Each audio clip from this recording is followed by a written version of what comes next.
All right. Here, everyone, and it's been a long time since we have had a discussion or chat, and we are privileged to welcome back Shailesh today. Hi, Shailesh, how have you been? Good, good. Thank you so much, Sheerali. Once again, we are back, and this is what a dragging scenario that we are facing. So it will be good to have a yarn about it, and also good to go and see what's our views, what's media channels are talking about, because there is a talk at the moment by all media channels rather than anything else, because they are just waiting for information from the leaders who would like Right. to be the future government, and we are just waiting. So yeah, I'm excited to talk about it and give my spin or analysis and opinions about what really we think as a media and how we really want to see not just as a media, but we are a part of the people of New Zealand, and we are looking for leaders to govern us in the future and take us where the nation is. So I'm excited to talk about it. So yeah. Yep. So I think it's just about the burning question at it kind of something which we anticipated during our earlier discussions was Yes. there would be a coalition government and there would be some talks, uh, you Mm. know, for Mm. everyone to be happy. But I personally didn't expect it to drag out for so long, and it's quite getting on to people's nerves now. Like what's happening and why is it taking such a long time. So just your opinion about where the obstacles are coming, what's being discussed, some key points which you think, and where do you see it going forward? Yeah, first thing to all the listeners, kia ora, and welcome to this beautiful episode that we are bringing back once again to give our insights about the whole coalition. And coalition is, Shirali, you mentioned, yes, we were right and spot on that it was going to be a close. It was going to be close election. It was going to be close results, but never expected that it will be so close that we are now to bring all this closeness together becomes a stretchful thing. So, when we say collaboration, when we say coalition, what is coalition is all about. And all the leaders of the political parties, the smaller parties who have come in for the first time with a majority kind of making a difference in terms of coalition, that gives a little bit drawn out process because everybody wants what they want. However, Shirali, I wanted to just pinpoint to all the listeners, you guys voted. You guys voted for this situation. We can only say that, rather than blaming the leaders and the political parties, because ultimately we are the ones who make a difference and make an impact. And they are acting for us. So let's give them a little bit time, but then what is how much time needs to be? That's $1 million question, and everybody has got their opinion and spin on it. But I personally feel, as you said, that it shouldn't have been dragging so long when you have a situation of crisis, when you have a cost living crisis, when you have a economic crisis, when you have an employment issues, and the future of the nation is really at a stake. And at that time, you don't want these same voters who voted you to suffer. That's my humble kind of an opinion and suggestion to all the listeners. This is my one point for all the listeners. The other aspect is, as you said, like, yeah, it should not have dragged so much. We are now on the 6th week since election, and this is something very much drawn out process. But you see, this time, people did not thought that Winston Peters, the NZ first, would come in because he was not there last time. And so they didn't expect, but he's there back. And once again, when he's back, there's a lot of things at stake for him. What he wanted to continue from the past that he missed out, he wanted to continue on that since he's back. ACT was not that much. So now ACT has become one of the major party as well. So they also aligned with National, but then there is again at stake. Voters voted for all these political leaders, political parties on certain campaign that they were doing. So I want to draw a conclusion here for people who voted for tax cuts to National, people who voted for treaty to ACT, because these are the major leaders that they campaigned on, and people who voted for Winston for making sure that our country goes and not has lots of breaks in terms of not taking the country into a different dimension to US or UK or the other country. He wants to remain for the Kiwis and for the New Zealanders. So obviously, there are 3 points at stake to me why this is dragging. So one, national wants, no matter whatever it is, they wants to give the tax cuts to all the people who voted. And that's one of the key point of this financial crisis and economic crisis and cost of living crisis to benefit them. For Winston Peters, he doesn't want to have that at the cost of foreign buyers, which National is proposing. Again, so there is a tug of war going to be there, that if NZ First doesn't want foreign buyers, then where the National is going to get the money from? And then if you look at the David Seymour or Act's campaign was on treaty and wasteful spending. And National and Act agrees on wasteful spending. So National is hoping if you can't get foreign buyers, then we can have wasteful spending cut and get the tax cuts. But whether it will be enough is a very $1 million question, and it's the devil will be in the details. So I personally feel these three, and then Acts was Treaty of Waitangi to be reviewed and reformed was another thing which is going to be a lots of more away from the topic of cost of living and crisis and economic crisis. It's a totally different topic, and people will be unnecessarily dragged into it when they need it the most is survival and growth.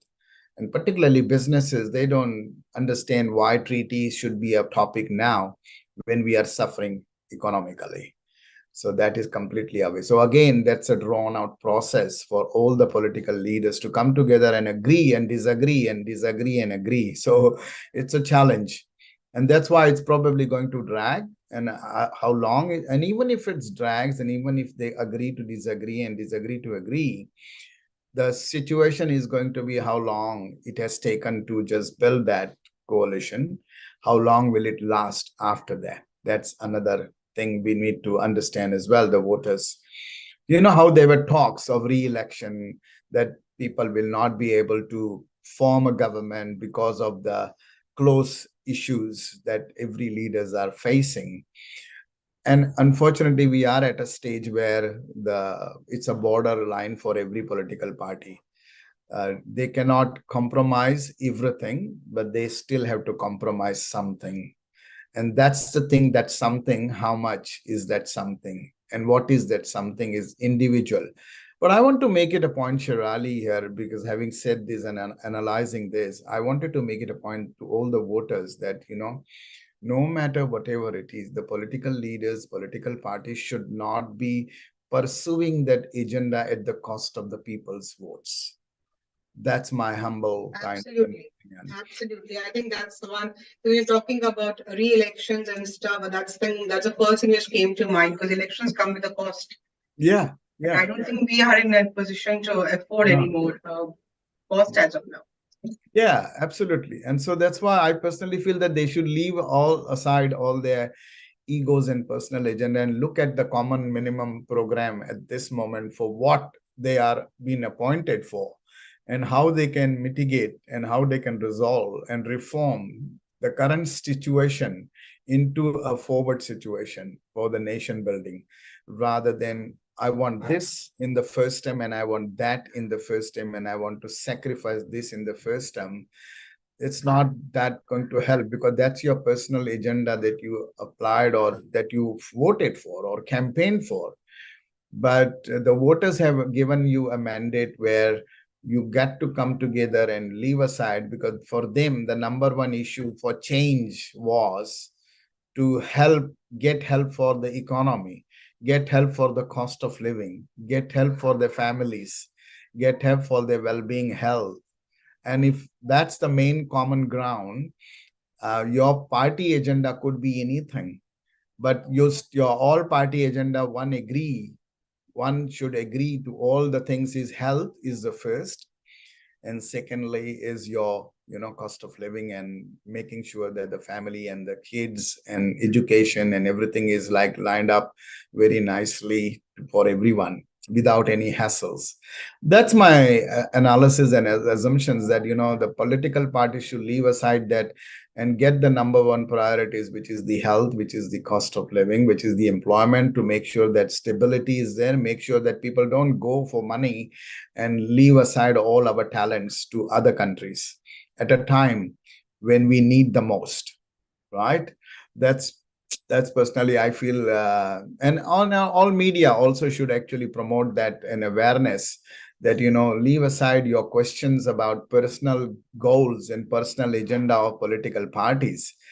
What is the agenda of the number one agenda of the country when it comes to the image in the international, when it comes to business, when it comes to well-being, when it comes to standard of living, cost of living? All of that should be your number one priority. That's what I personally feel, Shirali. What do you think? What's your take on it? I'm just wondering about, the other day I was reading that they were saying that they have almost agreed to everything except for 3 points are still pending. So, Mm-hmm. and I was thinking that, the that coalition would be found was some will be formed was something which was a foregone result. Everybody knew it, like maybe even from a year, that this will Yeah, happen, and this would be a combination. Like ABC plus ABC. These would be the combinations. correct. So how is that it took them such a long time? Why weren't the negotiations started, well before? Mm, I mm, mean, I'm just thinking that allowed, rather than waiting for the results to come in and then starting the negotiations. mm. Everybody knew, and that's what a good political parties would do. That if we Yeah, win, these would be our partners. These are their manifestos. This is what we should be in. So right now, this should have been in the finalizing stage. Like wrapping it absolutely. up. But I feel as a common person that they are just starting those negotiations. So The we yeah, are just left, and 3-year term, if a yeah, few months also go just in these negotiations, and apparently Chris Hipkins has been sworn back in, I heard, as a prime yeah, minister because they need somebody in the interim. And yeah. who's taking care of us right now? That's what I'm thinking about. Correct. No, that's a good question. And this is what the voters should ask. How long are they going to allow them to just drag it on? That's another thing, because you protest for lots of number of things. And for as a citizen, you do protest on many things. But I haven't seen any protest when this drags on like this. And but I personally feel, Shirali, to that point was, why it has taken is another analysis, is the portfolios that all the people needs. Because as you can see, act is going to be the first time in the parliament in for a number of ministers that he could have. And then he obviously needs portfolios so that he can take it in the next term. And same thing, if you look at NZ Furs, he has come back with a bang. And so he needs to maintain instability for that as well. So he needs some sort of portfolios as well to maintain and to get the control or little bit of power and control so that he can put in place for his next term. But as far as National is concerned, they definitely wanted Labour not to be in power. They wanted to be in power and thinking that 6 years they were out of power. So let's go and change the whole thing by leaving aside the party. But whether they will be achieving to what they are saying in the campaign, that whatever Labour did, the wasteful spending, the unnecessarily things, and all sorts of things that they claimed, also the tax cuts that they want to give, it will be a big challenge. So again, to do that, they need power and they need to be inside. So again, they need the main portfolio. So look at the finance portfolio, deputy prime minister portfolio, So foreign what's affairs. your take? I'm putting you in a bit of a spot over here. Like if Yeah. you were, Mm-hmm. who do you think is, apart from the prime minister post, who Yeah. do you think would be the potential winners or the content, not just the contenders, the winners, I would say here, the deputy PM or for the big Yeah. chunky portfolios like finance and stuff. What do you see? What's going to happen? Yeah, see, as far as the whole lot is concerned, because we definitely need good people to run the portfolios rather than just having the majority or the democracy rules. And applying the democracy rules is okay. We can say National has got more seats, and so they've democratically let them give the priority. No, it shouldn't be like that in my world. In my world, it should be all skill based, merit based, irrespective of whether ACT party, NZ First Party, or National, if they come together, then who is the talented and who is the suited for the post? So as per the title, you respect the title rather than respect the political party. That's what I would say that they should come up with. So Deputy Prime Minister could go, Vincent Peters might say, I want, or David Seymour may say, I want the Deputy Prime Minister. But again, who is going to be in that position to lead the country is to be seen. It's not about just agreeing with the and agree to disagree and then giving the titles. It's not about that. That means you are just democratically exercising your rights and giving the portfolios as per the democracy. I think democracy is one thing, but in democracy, meritocracy is also one of the things.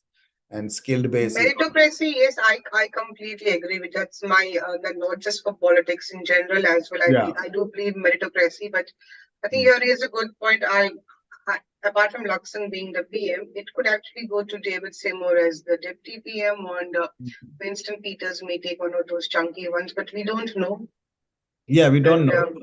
But I think Nicola Willis is another one, oh finance yes, she's minister. quite strong. Yes, she's a good contender. I think she was even projected as a Yeah, minister, finance minister. Yes. the thing what is going to drag is if Winston gets a finance, then he can control the finance, where to go the money, where not to go, because he has got certain limits. Otherwise, if he doesn't get finance, then it will up to the finance minister to decide where to fund and what not to fund. Again, it will be restrictions for ACT and NZ12. See, this is the first time that three political parties with three different ideologies have come together. In the past, it wasn't like that. It was always like a confidence and supply agreement with the other party. And it was always two parties, so like United Future or even NZ First, they had in the past like a confidence and supply, Greens agreement, confidence and supply. That was a scenario. But this is like complete three different ideologies, and they have to come together. They can't avoid. Otherwise, there is no government, basically. So they have to be very wise, very careful, but also very much respectful to the people and to the voters rather than to themselves. That's what my view is. Very strong view. Want to put it out to all the people who are listeners that, it's not about political parties' agenda or what they can do and what they can't do and what change you want from them.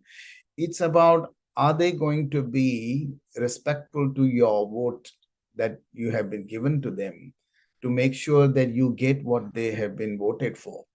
And that's the bottom line I would like to highlight here.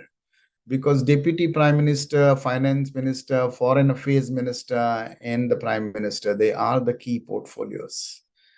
And then Defense Minister is another portfolio when it comes to international. So there are a few major portfolios, and it's not about, okay, you have the second major party, so let's give you few big portfolios just because you're second major political party. And that, if they based on that, it will be a real sad to see then how long they're going to last, because then it won't be lasting. But if they agree now as a meritocracy, then it will go a long way, because then you have voted among your political parties itself that let's go for meritocracy rather than painting a majority based. Okay, that's what I would say. And that's the challenge that they are having currently, that That is a big challenge. how to distribute the portfolios, because and how long will it last, because in one term you can only do one certain things. We have seen in last 6 years, we had so much natural issues and COVID, and so many things were like unfinished, right? And we don't know what future is lying in the coming 3 years. They may say we will do this, we will do that, but again, if there is another COVID or another COVID like situation, what are you going to do? You're going to be in the same situation. So there has to be meritocracy, I personally feel, so that everybody can do justice and all the ministers can do justice. So this coalition talks is never ending even after they have formed a government, because then also there will be a lot of talk about the coalition. What did you sign up for? What did you agree on? And why you can't do this and why you can't do that? Because if voters have demanded certain things and if they are going to delay those certain things, then there will be questions raised and there will be questions asked. And then again, you will find lots of unrest, divisive, all sorts of things will come in play. This is what we want to avoid as a Yep. citizen. And as a Absolutely. So I think I guess then all we have to do is like twiddle our thumbs for some more time and yeah, then just wait and watch yeah, what is going to happen. But I completely agree that the more we speak about it, so the more yeah. awareness gets generated. That something people are waiting and people are Yeah. tired of waiting. Yeah, absolutely. So my take, hopefully, in the end, I can just only one say, Shirali, that I hope the government is formed first and foremost very fast and quickly without wasting any other day, because Christmas is on the corner and people are looking for lots of things from the new formed government to at least give some temporary midterm relief so that they can cross over the year end and go to the new year with a positive mind rather than with a very negative or with a very sad kind of situation. That's my probably, I can say that I want them to form the government as early as possible and then actually send us a clear message of immediate program of what we can expect out of them. And it doesn't matter who gives what, but it's the people who wants to get benefited in across the whole line. That's my take on it, Shirali. Thank you, Mm. Shailesh. I think that was pretty insightful and concise discussion, and Yes.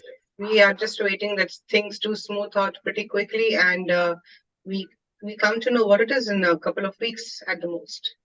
Yeah, Thank you we very hope much, so. Shailesh. We hope so. And thank you so much, Shirali, once again. And we listeners, to all the listeners, please do tune in to, we will come back with our insights time to time. And if you have any questions, please do write to us. Thank you. Thanks very much. Bye for now.